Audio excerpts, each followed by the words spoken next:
Good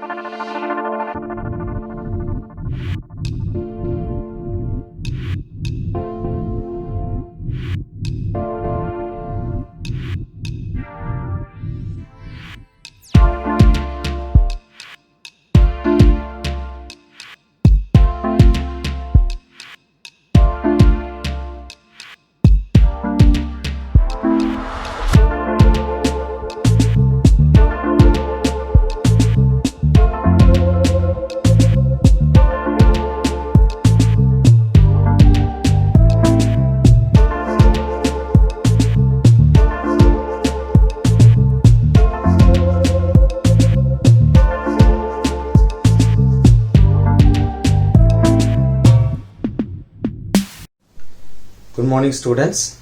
I'm so glad I meet you again.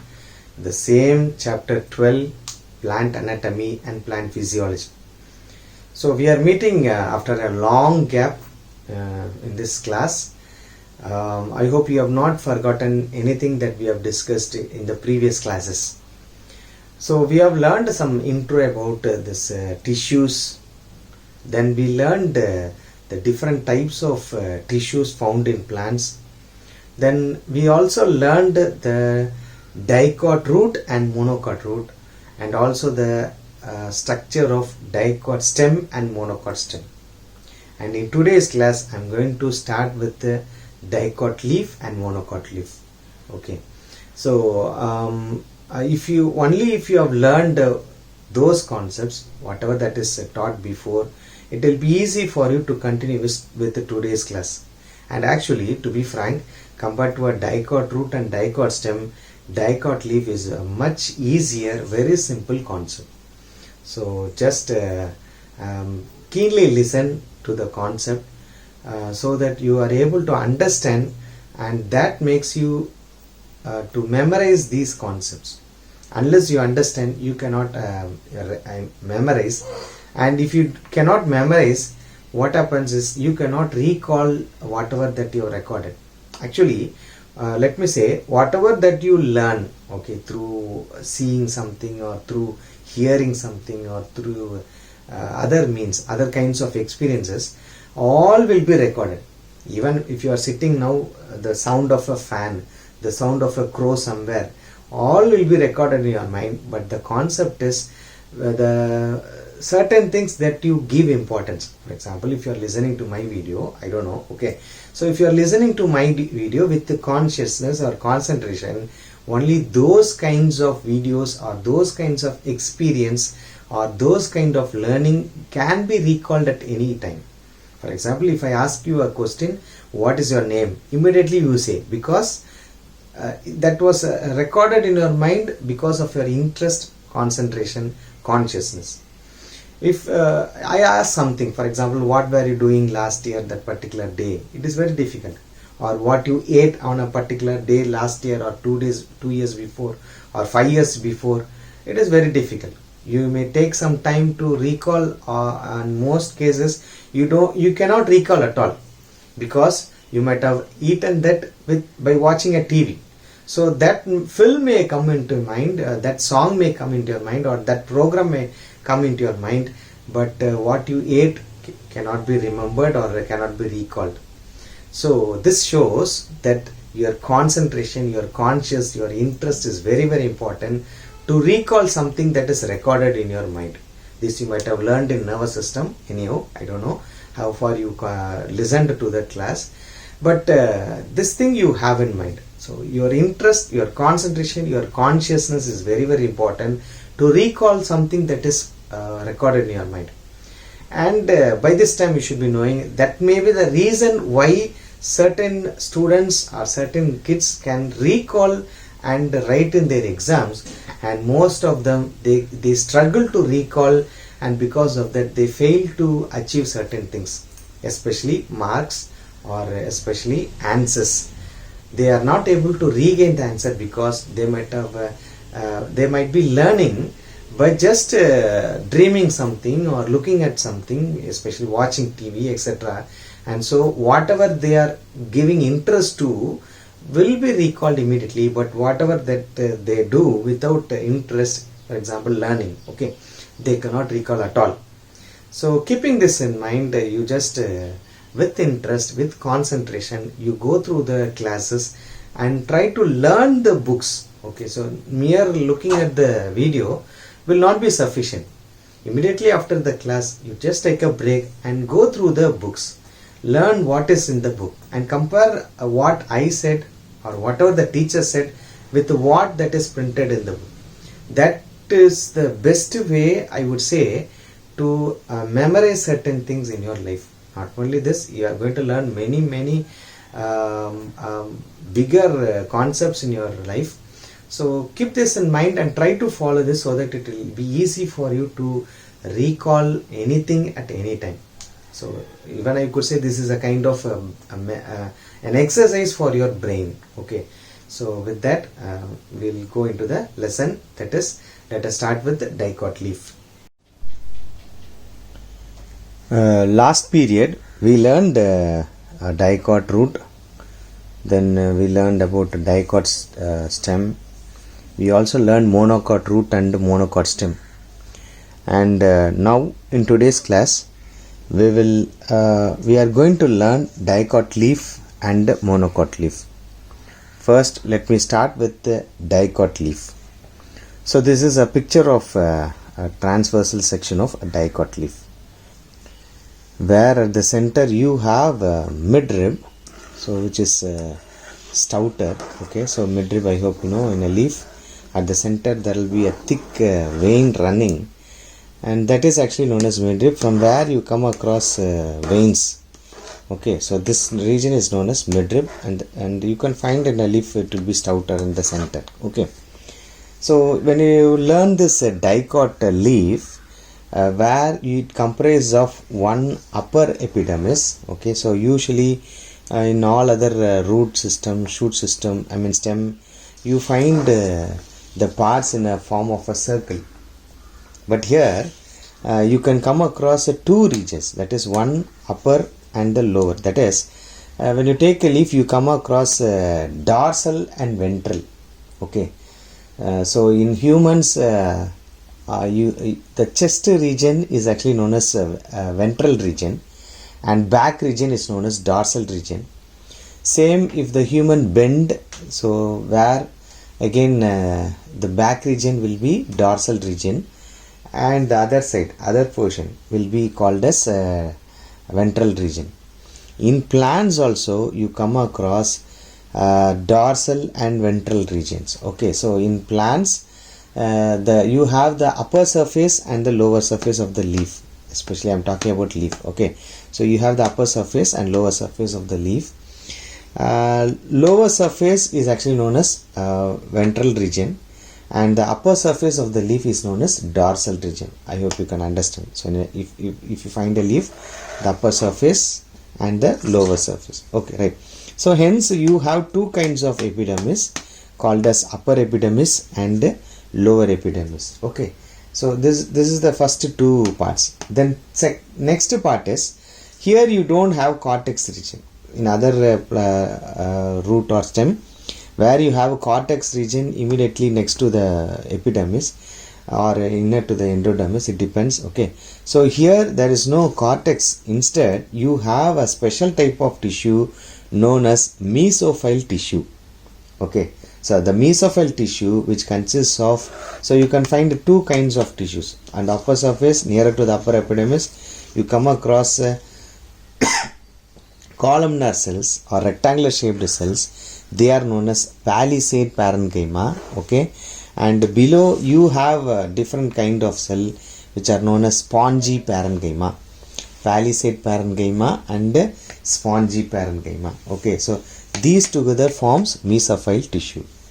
Then next part, finally, what is found in Dicot leaf is vascular bundle. Okay, so you have vascular bundles. So these are the various different parts of a Dicot leaf. Again I repeat, upper epidermis, lower epidermis, then next is a mesophile tissues comprising of palisade and spongy parenchyma, and you have the vascular bundles. Okay, so these are the main parts of a Dicot leaf. Okay, So let me start with upper epidermis. So the upper epidermis is the outermost single layered parenchymatous cells. Then what about lower epidermis? Lower epidermis is the again outermost single layered parenchymatous cells. So both are single layered and they are made up of parenchyma cells. Okay, and outermost, both are outermost. So this is found on the upper side of the leaf, and this lower epidermis is found on the lower side of the leaf. Okay, and when it comes to upper epidermis as well as lower epidermis, there is no intercellular space. See, there is no intercellular compared to here. See, you find the spaces in between the cells, you find the spaces, but here you don't have intercellular space. Similarly, lower epidermis, there is no intercellular space, provided you come across certain holes. What are those holes called as? They are known as stoma or stomata. Okay, the holes that are found in the it is found both in upper and the lower epidermis, but compared to upper epidermis, you find more stomata in the lower epidermis. I hope you know what is meant by stomata. They are minute, small, microscopic holes which are protected by two guard cells. I mean, let me say in another way, they are protected by two bean-shaped guard cells. Okay, can you find B-shaped structure here? Okay, so it's a hole actually. Stoma or stomata is the hole which is found both in the upper and the lower, but it is found more in the lower epidermis compared to upper epidermis. Okay, and by this time you know what is the use of stomata. That is, respiration takes place through stomata and transpiration takes place through stomata. Okay, respiration where oxygen goes inside, carbon dioxide comes. If it is a daytime, carbon dioxide goes inside, oxygen comes out. I think you know. We have two types of photosynthesis, light reaction and dark reaction. During light reaction, carbon dioxide goes inside, oxygen comes out. During dark reaction, oxygen goes inside, carbon dioxide comes out. That is, in light reaction, what happens? The carbon dioxide is taken for glucose. That is, the carbon that is found in the carbon dioxide is only converted into C6H12O6. That is glucose. So for that carbon, plants depend on carbon dioxide during daytime. Okay, and in night time already there is sufficient carbon dioxide taken from the atmosphere, and so it respires normally like us. It takes oxygen and removes carbon dioxide. Okay, right. So here I am saying there is no intercellular space both in the upper epidermis as well as lower epidermis. No intercellular space except stomata. Okay, so the minute holes that are found in the stomata, I mean the minute holes that are found, but as I said before, there will be more stoma or stomata in the lower epidermis compared to the upper epidermis. Okay, and you can find a small layer, a small membrane like on the upper epidermis as well as lower epidermis. That is, this is actually known as cuticle. Okay, so cuticle is a small thin layer found in the leaf, especially dicot leaf, which is found both in the upper layer as well as lower layer. But you can find in lower layer it is thin compared to upper epidermis. I think you can find in this photo also, in this picture. Okay, so in the upper epidermis, cuticle is slightly thicker than the lower epidermis. Okay, so the reason is actually cuticle, this transpiration takes place not only through stomata, it also takes place through the cuticle. Okay, you learn in higher classes. I don't know whether you have learned in lower classes, you learn in higher classes. This transpiration also takes place through this cuticle, and so you come across this cuticle in the leaf. Okay, so through which the transpiration, I mean apart from the stomata, it also takes place through cuticle. That is the use of cuticle. Okay, chloroplasts that are present only in guard cells. So actually in upper epidermis or lower epidermis there is no chloroplast, but they are found only in the guard cells. Guard cells alone contains chloroplast. I hope you know what is meant by chloroplast. It is an organelle collectively known as plastids. There are three types of plastids: chloroplast, chromoplast and leucoplast. Chloroplast, which is involved in producing green colored pigment, that is chlorophyll, and that chlorophyll is involved in photosynthesis. Chromoplast, which gives all other colors like orange, red, green, except green, all other colors are produced by chromoplast. So there are many pigments produced by chromoplast. like fucoxanthin, keratin, etc. Okay. And third one is leucoplast, which does not produce any color at all. No pigments is produced by leucoplast. These are the three types of plastids: chloroplast, chromoplast, and leucoplast. Okay, chloroplast, chlorophyll pigment; chromoplast, many other colors; and leucoplast, no pigmentation at all. So leucoplast is found in the roots. So if you uproot a root, you will find brownish color. If you wash the root, or in bigger plants, if you peel off the external structure of the root, what will be inside is whitish in color, and that is because of leucoplast. Okay, right. So this is about your epidermis. I have covered both upper as well as lower epidermis. The main function is, as we discussed before, since stomata and cuticle are found, the main function of upper and lower epidermis is respiration. I should not say respiration, breathing. Okay, so the main function is breathing, that is exchange of gases, and the second function is transpiration.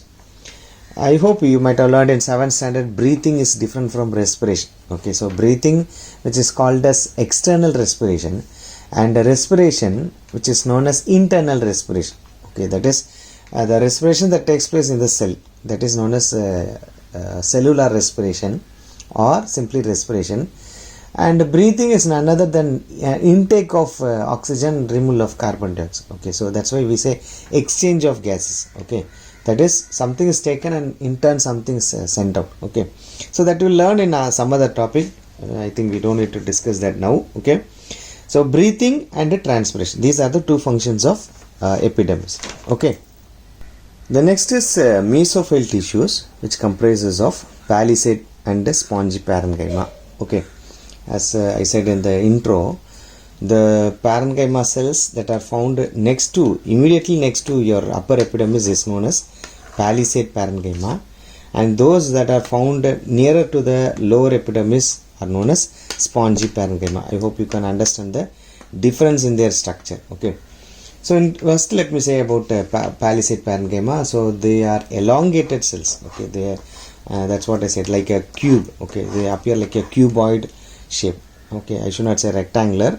In 3-dimensional, we use the word cuboid. Okay, so elongated cells, palisade parenchyma are elongated cells with more amount of chloroplasts, and there is no intercellular space at all. I think you know they are kept or they are found very closely packed. Okay, there is no intercellular space.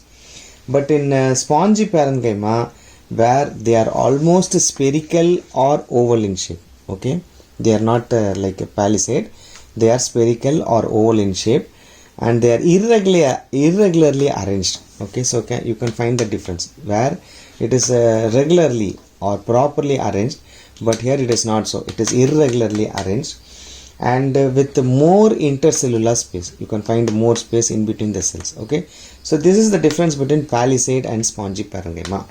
If they ask a question, you can write. Okay, first point, suppose if they ask differentiate palisade and spongy, what will you write? You have to write palisade parenchyma is immediately next to the upper epidermis, or it is found below upper epidermis, whereas spongy parenchyma, it is found above lower epidermis. Or as per the book, you can write spongy parenchyma is below palisade parenchyma. That also you can write. I hope you can understand. Okay, palisade below upper epidermis and spongy below palisade parenchyma. Okay, so if you write this also is correct, but as per the book you follow. Okay, so that is the other sentence is for spongy, it is found next to lower epidermis. Okay, right. The next difference is palisade parenchyma are elongated cells, but spongy parenchyma, they are spherical or oval in shape. This is the second point. Then third point, there is no intercellular space in palisade parenchyma, whereas here you find sufficient intercellular space. Okay, and finally, actually when you compare palisade and spongy parenchyma, so palisade, the third point is it comprises of chloroplasts. So you have more amount of chloroplasts compared to spongy, and the reason is its function. So that is the last point, that is the last difference between a palisade and a sponge. That is, palisade parenchyma is involved in photosynthesis. Since it has more amount of chloroplast, more amount of chlorophyll pigment, it is involved in photosynthesis, whereas here, since more air space is found, which is involved in breathing, that is gaseous exchange. So these are the difference between palisade and spongy parenchyma. Okay, right. So we will move on to the last part, that is vascular bundle. So you can consider any one. I am going to the larger size, okay, which is in the midrib. So this is the midrib. So here the midrib is larger, okay, so midrib is larger, so the vascular bundle also is larger here, and the vascular bundle is conjoined, collateral and closed. Okay, so I hope you know the various meaning of these three words. That is conjoined, that is the xylem and phloem lies at the same radius. Okay, so from the end you can find xylem and phloem at the same radius, that is known as conjoined. Second one is collateral, that is here it is not bicollateral, which means it is collateral. What is bicollateral? You have xylem at one position, above and below if you have phloem, that is known as bicollateral. Okay, but here it is not so. So you have only xylem and phloem, that's all. So you don't have xylem at one position, above and below phloem. So that's why it is not bicollateral, which means it is collateral. Okay, I hope you can understand. The third one is it is closed. Okay, so that is where cambium is absent. So when there is no cambium, it is known as closed vascular bundle or closed vascular system. I hope you know cambium, which leads to the secondary growth. So here there is no secondary growth, no cambium. Okay, so this is the meaning of these terms. Okay, one conjoined, second one is collateral and closed. Conjoined, that is if it is at the same radius. Collateral, that is it is not bicollateral. I hope that will be easy to understand. Okay, so hence it is known as collateral. And third one is closed, that is absence of cambium. Then each vascular bundle that is found at the midrib is surrounded by parenchymatous cells. Okay, so above also you have some cells, below also you have some cells. Those are known as parenchymatous cells. Okay, so these parenchymatous cells are known as bundle sheath. Okay, they are known as bundle sheath. Since it covers, it is known as sheath. Sheath means covering.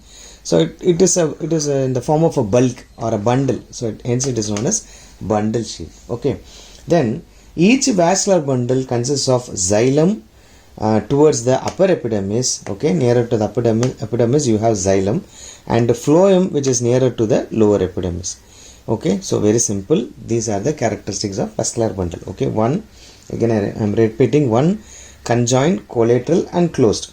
Second one is it is surrounded by a sheath of parenchymatous cells known as bundle sheath. Then third one is each vascular bundle consists of xylem, which is towards the upper epidermis, and phloem towards the lower epidermis. Even in these smaller ones you can find xylem towards the upper epidermis, phloem. For easy understanding, they have given different colors. Xylem in kind of a pink or maroon color.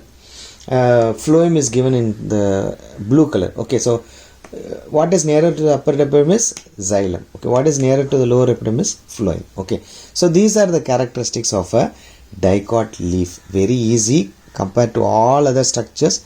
Dicot leaf is very easy. So as soon as you finish this class, kindly take the book and read, highlight the important points. Even I would say you just take a paper and prepare of your own. Okay, so like a difference. Okay, in one page you write fully the dicot leaf, in other page you can simply write the monocot leaf, such that it will be easy in points, not in sentence, in points, so that it will be easy for you to understand. Okay, right. Now we'll move to monocot leaf. So this is the transverse section of monocot leaf. Okay, so just taken from the book. Okay, so when you compare a dicot leaf and a monocot leaf, certain things are common, and you also have certain things which are different from a dicot leaf. Okay, so let me go as per the part. Okay, first one is we have this like how we had upper epidermis in dicot leaf, even in lower monocot leaf you have upper epidermis and lower epidermis. You have upper epidermis and lower epidermis. Okay, but the difference is here, that is one, in upper epidermis you have some thin walled cells which will be larger, and those are known as bulliform cells, okay, which is not found in dicot leaf. Okay, in upper epidermis alone of monocot leaf you have some thin walled cells which are known as bulliform cells. Okay, but similar characteristics is that is in monocot leaf you have upper epidermis and lower epidermis. Both upper and lower epidermis are covered with a thin cuticle. Okay, then next one is these are all made up of parenchymatous cells. Even there you find the upper epidermis and lower epidermis made up of parenchymatous cells, and you have stomata. Okay, so unlike your dicot leaf, here you have stomata in both upper and as well as lower epidermis. Okay, so this is about your epidermis. Then immediately next to your epidermis is full of mesophile tissues. Okay, so this is the ground tissue found in leaves. Okay, either a dicot leaf or monocot leaf, you have fully mesophile tissues. There is no cortex cells, instead you have mesophile tissues. And the specialty of monocot leaf is, in monocot leaf you don't have two types of mesophile tissues. Just now we learned in dicot leaf we had palisade parenchyma and spongy parenchyma, but here all the cells are similar, that is they are irregularly arranged with intercellular spaces and with the chloroplast. Okay, so there is no palisade and spongy. Okay, so you have round or spherical shaped cells. I mean, I'm talking about mesophile tissue. Mesophile tissue is round and spherical shaped cells, and you come across these cells are irregularly arranged. Okay, not properly arranged, they are irregularly arranged with the intercellular space. So this is the space. So which means there is no two types of mesophile tissues. Then second, all these mesophile tissues they have chloroplast, and so the main function of these mesophile tissues is they involve in both the photosynthesis as well as breathing. Okay, since they have air space they involve in breathing. Since they have chloroplast they are involved in photosynthesis. That's about your mesophile tissue. Simple. Then third is vascular bundle. So unlike your dicot leaf, okay, here you have large number of vascular bundles. I mean more number of vascular bundles. Then the second is some are smaller and some are larger, like how we learned in dicot leaf. But in dicot leaf only in the mid region, okay, you find the vascular bundle larger, but here it is not so. Okay, so you find both larger and smaller alternating among themselves. Okay, so it is because of the leaf. Okay, so if you look into a monocot leaf you find parallel venation. Okay, parallel venation. So wherever you find that veins where you come across this vascular bundles, okay, so hence you come across those regions will be slightly swollen. Okay, so that is the thing. But in dicot leaf only the center you have the midrib which will be stouter if you look into a leaf. Okay, so based on that you come across this vascular bundles larger and smaller. Okay, then when you learn about vascular bundle, like how you learned in dicot leaf, you have this surrounded by, I mean the vascular bundle surrounded by parenchymatous sheath known as bundle sheath. So here also you come across bundle sheath. Okay, then you have a xylem and phloem. Okay, so xylem near the upper epidermis and phloem near the lower epidermis. So these are all similar to your dicot leaf. The next point is the vascular bundle. The vascular bundle is conjoint, collateral and closed. Certain other concepts that I left so far, okay, up to page number 180 is we have certain tabular columns which differentiates two different concepts. First, let me go to page number 174, where you have tissue systems and its functions. Okay, so that is we all know by this time. Everyone knows, I think. Okay, if you don't know, which means you are unfit to be in 10th standard. That is the first concept that we learned in this lesson.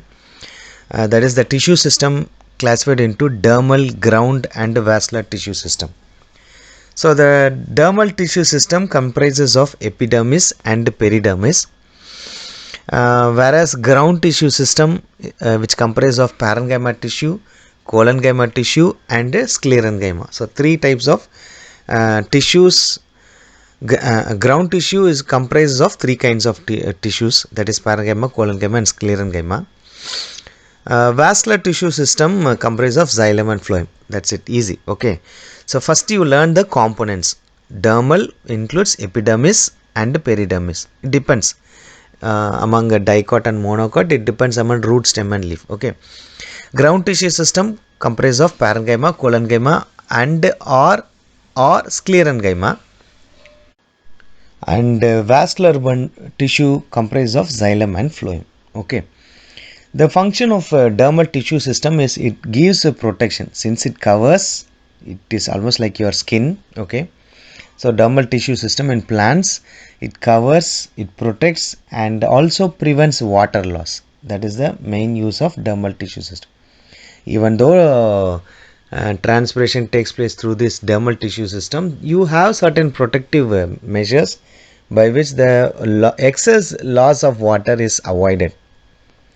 Then ground tissue system, it has many functions based on the tissues that are found. One, photosynthesis. Second, it is involved in food storage. Okay.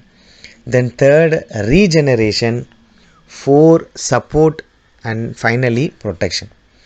So these are the functions of ground tissue system. Again, I repeat, it depends on the type of tissue. Actually, we have parenchyma, collenchyma, sclerenchyma. So based on that, what type of tissue is present, based on that you have different types of functions. And I hope you know the main function of xylem and phloem. That is, xylem, it is involved in transport of water and minerals, whereas phloem, which is involved in the transportation of food, that is starch that is produced during photosynthesis. So this is a simple tabular column. You can easily memorize, and you can, if they ask in exam, you can easily write in your exam. The second tabular column found in page 177 is the difference between a dicot and a monocot root, and this is mainly based on four factors. One, based on number of xylem. Second, whether the cambium is present or not. And third, secondary growth is found or not. And fourth one is presence or absence of pith. This is also very simple.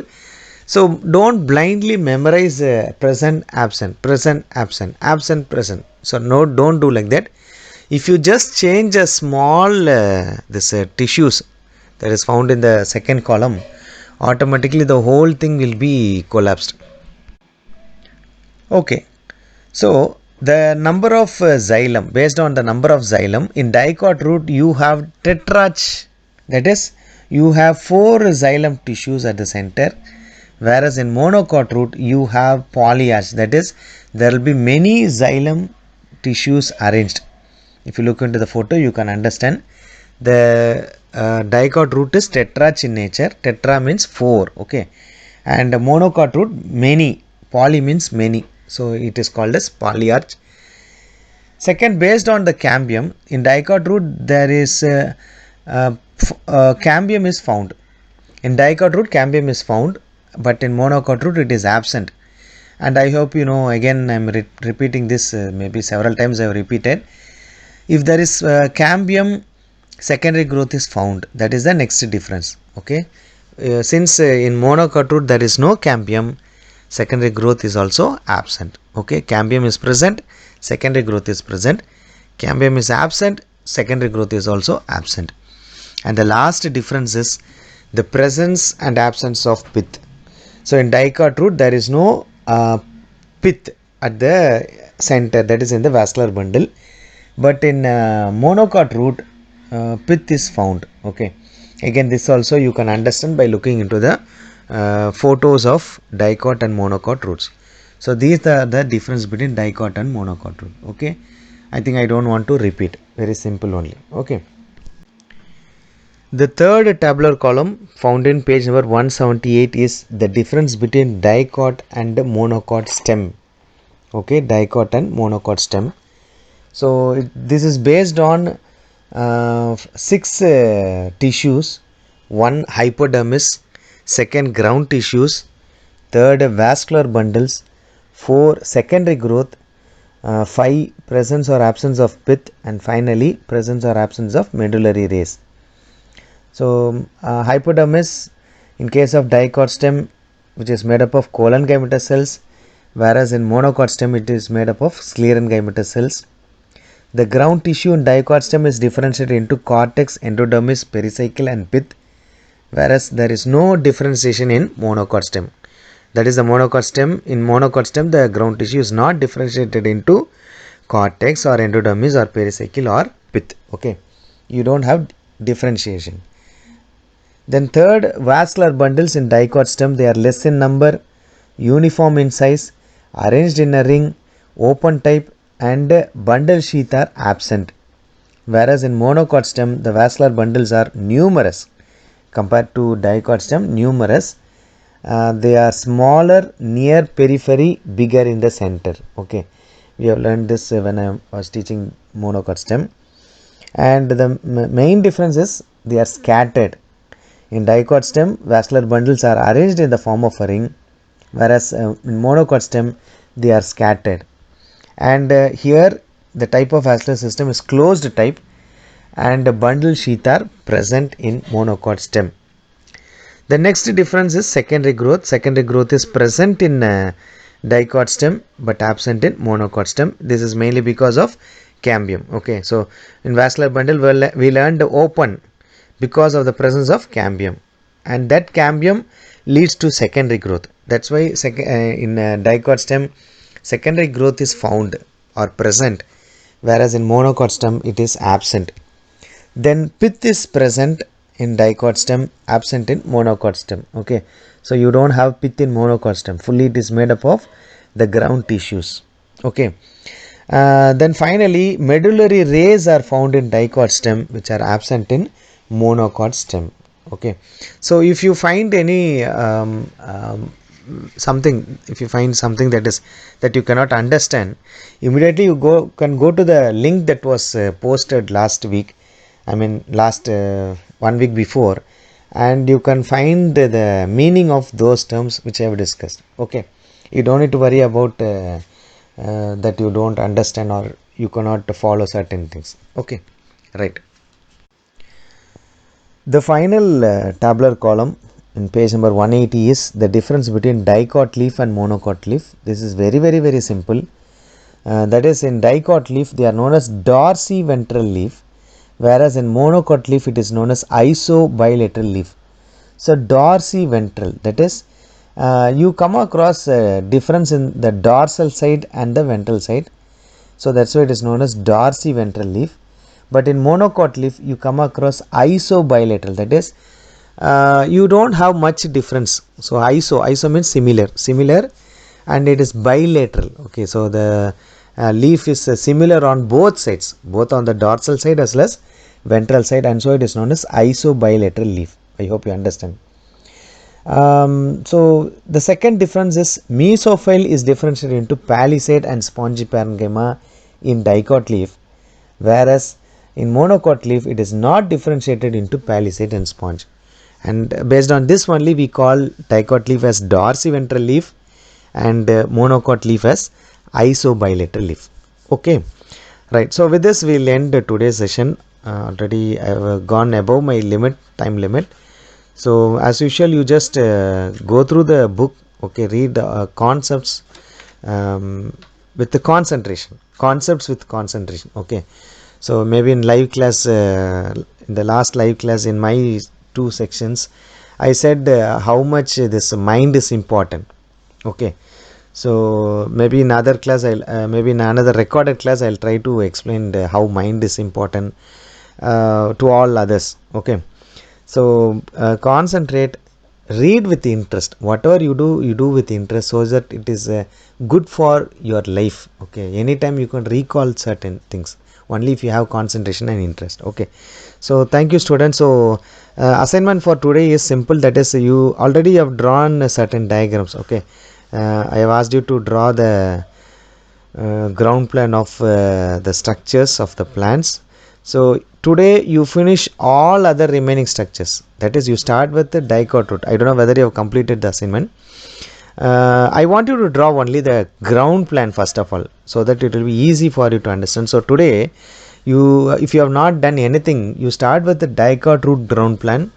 Okay, I mean if it is a, you have a long size notebook, so in that long size notebook, half page for one diagram. Okay, so which means in one page you should finish two diagrams. For example, first page you draw the ground plan of dicot root, below that you draw the ground plan of monocot root.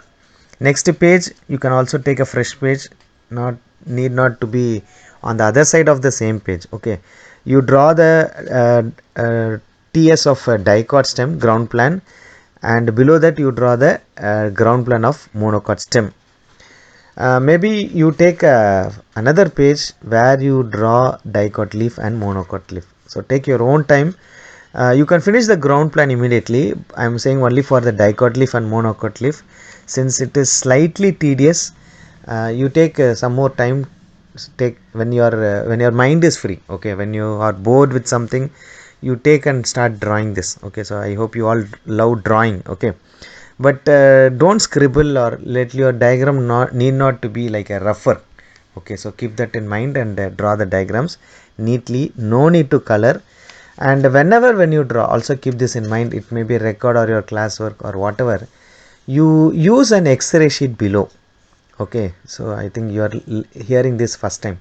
So you can get, you are in your house, there may be some old x-ray sheets of someone, maybe your grandfather, grandma, or father or mother or yours. Okay, so use that x-ray sheet below your paper on which you are drawing. Yes, I mean I'm talking about notebook. Okay, so that you, whatever you draw, that impression is not falling on the pages below. Okay, so that you follow, use a good pencil, use a good rubber and neatly draw. Take enough time to drawing. Okay, not simply scribbling and throwing away. Okay, so you don't need to take this as an assignment. You take this as like watching a movie or hearing a song, so which you love. Okay, so you may not be having the skill, but you can develop. Okay, at least you can try to develop, and never take a trace. Okay, even if the diagram is wrong, no problem, no need to take trace. Try to draw. Okay, okay, so time's up. Thank you. God bless you.